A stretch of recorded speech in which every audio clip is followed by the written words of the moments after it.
Viewers, আসসালামু আলাইকুম। সবাই কেমন আছো? আশা করি আল্লাহর রহমতে ভালো আছো।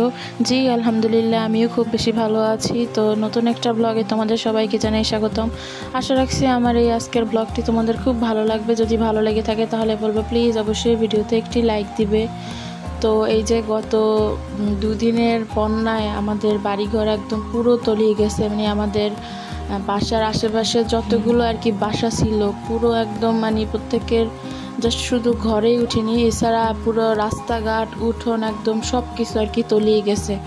তো এটা আসলে আমাদের এটা যখনই আর কি বৃষ্টি হোক না কেন তখনই দেখা যায় যে এরকমের পানি উঠে পুরো একদম এই পানিগুলো দেখা যায় যে প্রায় 10-12 দিনের মতো আটকে থাকে। তো এই সময় এই অবস্থায় সবাই আমরা একদম ঘরবন্দি হয়ে থাকি।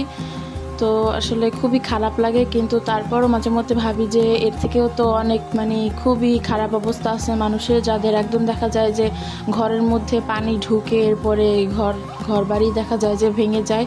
তো আল্লাহর রহমতে সেদিক থেকে ভালো আছি, শুধু উঠানে পানি ওঠে, কিন্তু এই পানিগুলো এত নোংরা যে চারদিকের একদম নোংরা পানি সব কিছু মিশে একদম পুরো রাস্তাঘাটে এক হয়ে যায়। তো দেখা যায় যে এই রাস্তা দিয়ে একদম হেঁটে যাওয়া লাগে বারবার, আর এই নোংরা পানিতে দেখা যায় যে বারবার হাঁটলে এত পরিমাণ চুলকানি হয়, মানে কি বলবো, মানে অনেক আর কি খারাপ অবস্থা।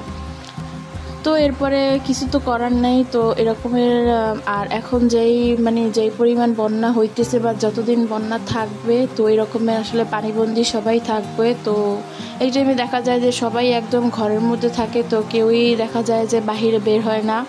শুধুমাত্র পুরুষরা তাদের কাজের জন্য তো আর ঘরে বসে থাকতে পারে না, তারা তো অবশ্যই যাওয়া লাগে।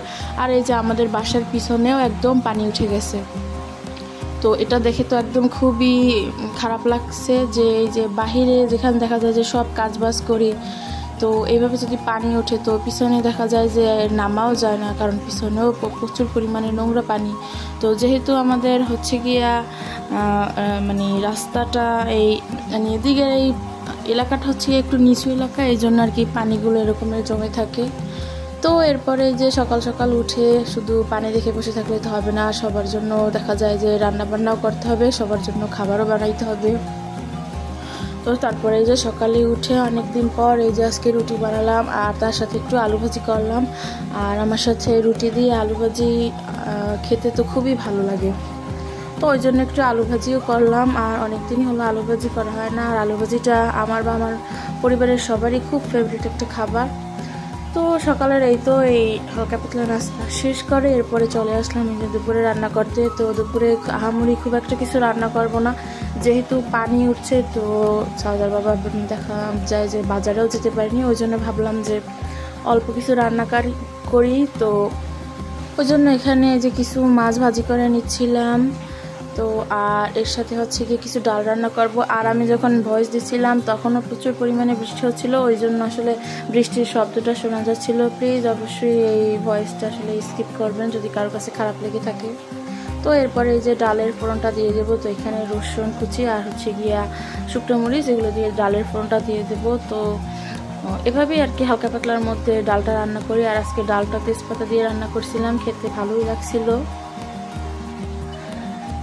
তো এই তো দুপুরে যে আজকে আমাদের সাদামাটা খাবার। তো দুপুরে খাওয়া দাওয়া শেষে এরপরে এই যে সন্ধ্যার দিকে একটু সবার জন্য দুধ চা আর কি বানাইতেছিলাম। অনেকদিনই হলো দুধ চা খাওয়া হয় না, আর দেখা যায় যে এখন বৃষ্টি তো লেগেই আছে। তো বৃষ্টির দিনে দেখা যায় যে মানে কিছু আর কি খেতে খুব ভালো লাগে, বিশেষ করে ভাজা পোড়া। কিন্তু ভাজা পোড়াটা আসলে আমাদের বাসায় খুব একটা চলে না, তো ওই জন্য ভাবলাম যে একটু দুধ চা করি। আর দুধ চা রং চা যেটাই হোক না কেন আমাদের সবার কাছে আর কি সবটাই আর কি খেতে ভালো লাগে।